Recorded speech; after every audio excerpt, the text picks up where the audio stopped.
Hi welcome back to S academy. ఈరోజు మనము theory of machines previous years questions నుంచి ఒక క్వశ్చన్ తీసుకొని దీన్ని సాల్వ్ చేసేకైతే ట్రై చేద్దాం ఈ వీడియోలో. సరే, క్వశ్చన్ చూస్తే draw the profile of cam to give the following motion to the reciprocating follower. Cam and follower పైన మన క్వశ్చన్ అయితే తీసుకోవడం జరిగింది ఈ వీడియోలో.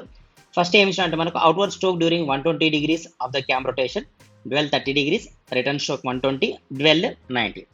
సో అవుట్ స్ట్రోక్ అన్నా రైజ్ అన్నా ఒకటి, డ్వెల్ అంటే ఇంకా కాన్స్టాంట్ గా ఉంది, మూమెంట్ ఏం లేదని, అంటే అప్వర్డ్ మూమెంట్ కానీ డౌన్వర్డ్ మూమెంట్ కానీ. రిటర్న్ స్ట్రోక్ అంటే ఇంకా ఫాల్ అని, అంటే రైజ్ అవుట్ స్ట్రోక్ అంటాము, ఫాల్ ని మనం ఏమంటాం రిటర్న్ స్ట్రోక్ అంటాం. డ్వెల్ అంటే ఇంకా కాన్స్టాంట్ గా అక్కడే ఉందని.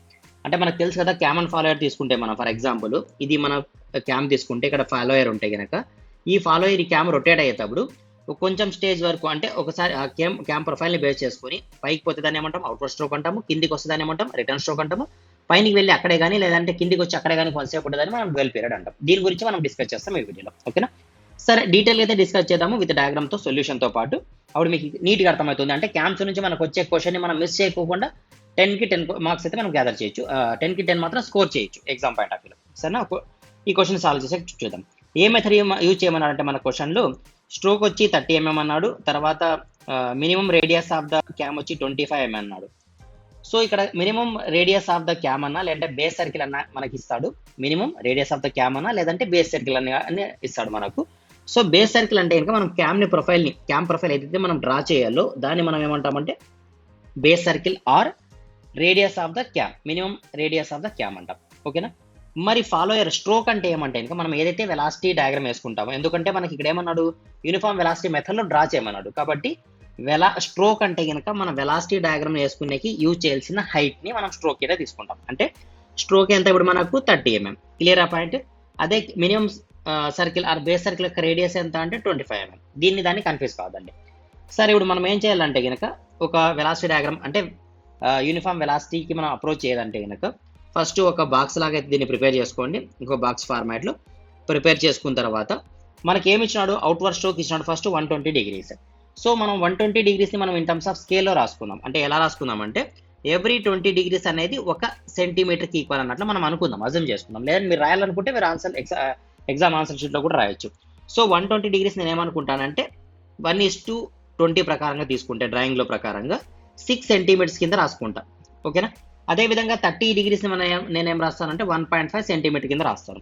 120ని సేమ్ యాస్టీస్గా 6 సెంటీమీటర్ కింద రాస్తాను.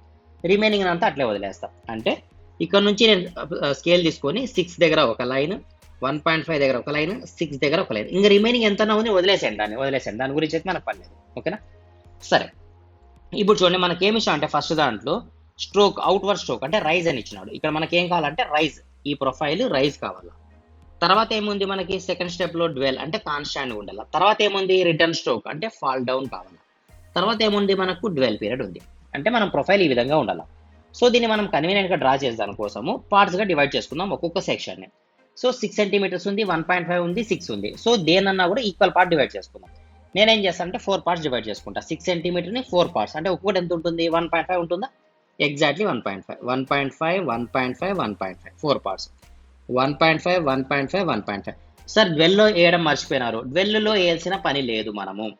అంటే నేను అవుట్వర్డ్ స్ట్రోక్లో వేసినాను, రిటర్న్ స్ట్రోక్లో వేసిన, డ్వెల్ అనే కాన్సెప్ట్లో మనము డివైడ్ చేయాల్సిన పని లేదు ఎగ్జామ్ పాయింట్ ఆఫ్ వ్యూలో కూడా, ఎగ్జామ్లో కూడా. క్లియరా? సరే, ఇది అర్థమైంది సార్. ఇప్పుడు ప్రొఫైల్కి తీసుకోవాలి. ఏదైతే మనం బేస్ సర్కిల్ కానీ లేదంటే మినిమం రేడియస్ సర్కిల్, క్యామ్ యొక్క మినిమం రేడియస్ సర్కిల్ డ్రా చేసుకున్నాం కదా, ఇక్కడ మనం ఏం చేద్దామంటే ఒక రెఫరెన్స్ లైన్ అయితే డ్రా చేసుకుందాం సెంటర్ పాయింట్ గుంటా పోయేదట, ఓకేనా. ఇది క్లియరా? తర్వాత మనకి ఇచ్చిన యాంగిల్ ఎంత, ఫస్ట్ది 120 degrees.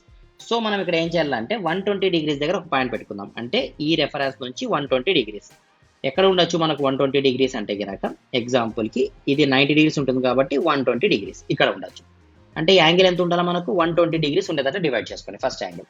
సో దీన్ని నేను కొంచెం జూమ్ చేస్తాను, మీకు క్లియర్గా కనిపిస్తుంది, ఓకేనా. సో ఇది ఎరేజ్ చేద్దాం. ఇక్కడ దీన్ని థిక్నెస్ని కూడా కొంచెం తగ్గించుకుంటాను సో దట్ మీకు క్లియర్గా అర్థమయ్యే ఛాన్సెస్ ఉంటాయి.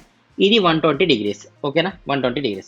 తర్వాత మనకేముంది, తర్వాత చూస్తే కనుక డ్వెల్ ఉంది. డ్వెల్ ఎంత డిగ్రీస్, ఎన్ని డిగ్రీస్ ఉంది, 30 degrees ఉంది మన క్వశ్చన్లో. డ్వెల్ 30 degrees కాబట్టి మనం 30 degrees దగ్గర మరి ఒక పార్టీషన్ చేసుకుందాం. నెక్స్ట్ ఏముంది 120 రిటర్న్ స్ట్రోక్ ఉంది, 120 దగ్గర ఒక పార్టీషన్ చేసుకుందాం, ఓకేనా. మనం చేసుకున్న పార్టీషన్ చూడండి, ఇక్కడ నుంచి ఇక్కడికి 120 అవుట్వర్డ్ స్ట్రోక్, ఇది డ్వెల్, ఇది రిటర్న్ స్ట్రోక్. అంతేనా? క్లియర్. సో మీకు కావాలంటే ఇక్కడ నేను రాస్తాను. ఇది ఫస్ట్ది 120 degrees, తర్వాత 30 degrees, తర్వాత మరి 120 degrees. క్లియర్ కదా? 3 కన్ఫ్యూజన్ లేదు కదా మనకు. సరే, ఇప్పుడు చూడండి ప్రొఫైల్ ఎలా తీసుకోవాలంటే కనుక ఏదైతే మనం డివైడ్ చేసుకున్నాం దాన్ని ఎక్స్టెన్షన్ చేద్దాం. అంటే ఈ లైన్ ఎక్స్టెండ్ చేసిన, ఈ లైన్ ఎక్స్టెన్షన్, ఎక్స్టెన్షన్, ఎక్స్టెన్షన్. ఇప్పుడు ఎలాగైతే మనం వెలాసిటీ డయాగ్రామ్లో 4 parts చేసుకున్నామో ఈ యాంగిల్ని కూడా మనం 4 parts చేసుకోవాలి. మనకున్న యాంగిల్ ఎంత? 120 degreesలో 4 parts చేస్తే ఒక్కటి ఎంత వస్తుంది? 120/4 అంటే 30 degrees వస్తుందా? ఎగ్జాక్ట్లీ 30 degrees వస్తుంది. సో 30 degrees వచ్చేటట్ల పార్ట్స్ చేసుకుందాం. అంటే దీని మీనింగ్ ఏమంటే 30, 30, 30, 30 అలా 4 parts. డ్వెల్ని మరి మీరు ఏం చేయాల్సిన పని లేదు. మరి రిటర్న్ స్ట్రోక్ కూడా సో 30, 30, 30 degrees కింద డివైడ్ చేసుకోండి. క్లియర్? అర్థమైందా? ఏం కన్ఫ్యూజన్ లేదు కదా?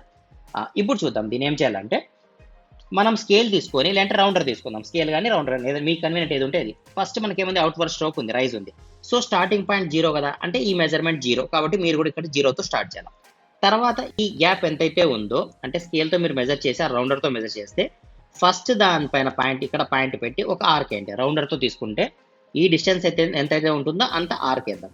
సెకండ్ డిస్టెన్స్ ఎంతైతే ఉంటుందో సెకండ్ దానిపైన ఒక ఆర్క్. థర్డ్ డిస్టెన్స్ ఎంతైతే ఉంటుందో థర్డ్ పైన ఒక ఆర్క్. ఫోర్త్ ఎంతైతే వాల్యూ ఉందో ఫోర్త్ పైన ఒక ఆర్క్. క్లియరా? అర్థమైందా? సరే, డ్వెల్ని టచ్ చేయదాన్ని అన్నాను, ఇక్కడ కూడా టచ్ చేయదాన్ని. మరి నెక్స్ట్ రిటర్న్ స్ట్రోక్ ఎంతైతే ఉందో సేమ్ అంత అక్కడ ఒక పాయింట్ అంటే ఆర్క్, జస్ట్ ఇది రౌండర్తో మెజర్ చేసుకున్నా, ఇక్కడ ఆర్క్ వేసిన. తర్వాత ఎక్కడైతే కట్ అవుతుందో అక్కడ నుంచి మెజర్ చేసిన ఒక ఆర్క్ వేసిన. మరి ఈ డిస్టెన్స్ కట్ చే మెజర్ చేసుకున్న ఆర్క్, మెజర్మెంట్ ఆర్క్. మరి ఇక్కడ ఎట్లయితే డైరెక్ట్ ఆరిజిన్ దగ్గర బేస్ దగ్గర ఉందో అట్లా ఇక్కడ కూడా బేస్ దగ్గర వచ్చేస్తుంది. క్లియర్గా అర్థమైందా? కన్ఫ్యూజన్ లేదు కదా? ఇప్పుడు మనం ఏం చేయాలంటే మన పెన్సిల్ తీసుకొని హెచ్బి పెన్సిల్ తీసుకొని స్మూత్గా కర్వ్ కొంచెం థిక్నెస్ తీసుకుంటాను, మీకు కన్వీనియంట్గా అర్థమవుతుంది. ఈ స్టార్టింగ్ పాయింట్ నుంచి ఏదైతే స్టార్టింగ్ పాయింట్ నుంచో ఇక్కడ నుంచి రైజ్ కావాలా, డ్వెల్ కావాలా, తర్వాత రిటర్న్ రావాలా. Out stroke, dwell, return stroke. కాబట్టి స్మూత్గా దీన్ని టచ్ చేసుకుంటే వెళ్ళిపోండి ఈ పాయింట్స్ని. హెచ్బి పెన్సిల్తో సింగిల్ స్ట్రోక్లో, మల్టిపుల్ స్ట్రోక్స్ అయితే ఏదండి కన్ఫ్యూజ్గా ఉంటుంది. మరి మనకు ఇలా కలిపేసాను. అర్థమైందా క్లియర్ కట్గా? సో ఇది వెలాసిటీ మనకి ఏమి ఇచ్చినా అంటే యూనిఫామ్ వెలాసిటీ మెథడ్లో క్యామ్ ప్రొఫైల్ని డ్రా చేయమన్నాడు. యూనిఫామ్ వెలాసిటీ మెథడ్ అంటే ఇది ఒక మెథడ్. మనకి నెంబర్ ఆఫ్ మెథడ్స్ ఉన్నాయి. యూనిఫామ్ వెలాసిటీ మెథడ్ కానీ, సింపుల్ హార్మోనిక్ మోషన్ కానీ, యూనిఫామ్ యాక్సిలరేషన్, రిటార్డేషన్ మెథడ్ కానీ 3 methods ఉన్నాయి మీ డిప్లొమా లెవెల్లో. సో కాబట్టి దాంట్లో ఒక మెథడ్ ఇది యూనిఫామ్ వెలాసిటీ మెథడ్. దీని ప్రకారం మనం డయాగ్రామ్ రాసుకొని మనము cam profile first base circle draw చేసుకోవాలా, తర్వాత ఇట్లా డివైడ్ చేసుకోవాలా, యాంగిల్ని బేస్ చేసుకుని తర్వాత క్యామ్ ప్రొఫైల్ని డ్రా చేయాలి. క్యామ్ ప్రొఫైల్ని డ్రా చేయాలంటే మనకి ఈ మెజర్మెంట్స్ మెజర్ చేసుకొని ఇక్కడ మార్క్ చేసుకొని రౌండర్తో మనం మొత్తం అంతా డ్రా చేయాల్సి వస్తుంది. ఇది మనకి ఇచ్చిన క్వశ్చన్, కంప్లీట్ క్వశ్చన్. దీంట్లో మనం కన్ఫ్యూజ్ అయ్యే పాయింట్స్ ఏమంటే కనుక ఇంకోసారి రిపీట్ చేస్తాను చూడండి. మినిమం రేడియస్ అంటే కనుక క్యామ్ని రాయమని, మినిమం రేడియస్ ఆర్ దీన్నే బేస్ సర్కిల్ అని కూడా అంటాడు. మనకి రేడియస్ ఇచ్చాడు కాబట్టి మనం రేడియస్ తీసుకున్నాం. అదే డయామీటర్ ఇస్తే డయామీటర్తో వేస్తాం అంతే. సో కన్ఫ్యూజన్ ఏం లేదు. ఇప్పుడు 25 mm డయామీటర్ రేడియస్ ఇచ్చినాడు, అదే డయామీటర్ తీసుకుంటే 50 mm అవుతుంది. అంటే దాని మీనింగ్ ఏమి? ఈ హైట్ ఎంత ఉంది? 50 mm ఉంది మినిమం బేస్ సర్కిల్. కానీ మన క్వశ్చన్లో స్ట్రోక్ అన్నాడు అనుకోండి. స్ట్రోక్ అంటే మీనింగ్ ఏమంటే మన ఇక్కడ ఫర్ ఎగ్జాంపుల్ ఫాలోయర్ ఉంది, ఇది ఎంత పైకి వచ్చింది అని దాని మీనింగ్. ఎంత పైకి వస్తుంది దేనిపైన డిపెండ్ అయి ఉంటుంది అంటే మన ఏదైతే మనం డయాగ్రామ్ రాసుకున్నామో యూనిఫామ్ వెలాసిటీ డయాగ్రామ్ ఈ హైట్ అంతా ఉంటుంది. తర్వాత మన క్వశ్చన్ ఏమి అంటే ఇది ఏం ఫాలోయర్ అన్నాడు మనకు? నైఫ్ ఎడ్జ్ ఫాలోయర్ అన్నాడా? Axis the cam rotate anti clock wise direction, the cam is rotating in anti clock wise direction. అంతేలేండి, ఎందుకంటే ఇది క్లాక్ వైజ్ డైరెక్షన్ కదా, మనం యాంటీ క్లాక్ వైజ్ డైరెక్షన్లో డయాగ్రామ్ వేసాం. సో ఇది కూడా ప్రాబ్లం లేదు. జస్ట్ మన follower motion draw uniform velocity stroke name the during the both stroke the axis of the follower may be through. Okay, మనకైతే దీంట్లో నైఫ్ ఎడ్జ్ ఫాలోయర్ కానీ flatter కానీ ఏమి లేదు కాబట్టి సో ప్రాబ్లం లేదు. మనం జస్ట్ ఒకటే ఒక చోట ఒక సింబల్ వేస్తే సరిపోతుంది. నైఫ్ ఎడ్జ్ ఫాలోయర్ అన్నా అనుకోండి, ఇట్లా నైఫ్ ఎడ్జ్ పెట్టేసాను అంతే. ఒక చోట మాత్రమే, అన్ని చోట్ల పెడతారు చాలా మంది, కన్ఫ్యూజ్ అయిపోయి ఇట్లా పెట్టద్దండి, ఒక చోట మాత్రం పెట్టండి. అదే రౌండ్ ఫాలోయర్ అంటే ఒక చోట రౌండ్ పెట్టండి, ఫ్లాట్ ఫాలోయర్ అంటే ఒక చోటే పెట్టండి, అన్ని చోట్ల పెట్టద్దండి, ఒక చోట మాత్రమే పెట్టండి. క్లియర్ కదా పాయింట్? ఇది మోస్ట్ ఇంపార్టెంట్ టాపిక్. మనం నెక్స్ట్ వీడియోలో ఈ రోజు మనం యూనిఫామ్ వెలాసిటీ పైన డయాగ్రామ్ పైన క్యామ్ ప్రొఫైల్ వేసాము. నెక్స్ట్ దాంట్లో సింపుల్ హార్మోనిక్ పైన ట్రై చేద్దాం ఒక క్వశ్చన్. ఓకే, సరే, వీడియో మొత్తం మీకు అర్థమైంది అనుకుంటాను. వీడియో నచ్చితే కనుక లైక్ చేయండి, ఛానల్ అయితే మిస్ చేయకుండా సబ్స్క్రైబ్ చేసుకోండి. ఎందుకంటే అప్కమింగ్లో చాలా ప్రీవియస్ క్వశ్చన్స్ అయితే అప్లోడ్ చేయడం జరుగుతుంది మన ఛానల్ ద్వారా. Okay, thank you.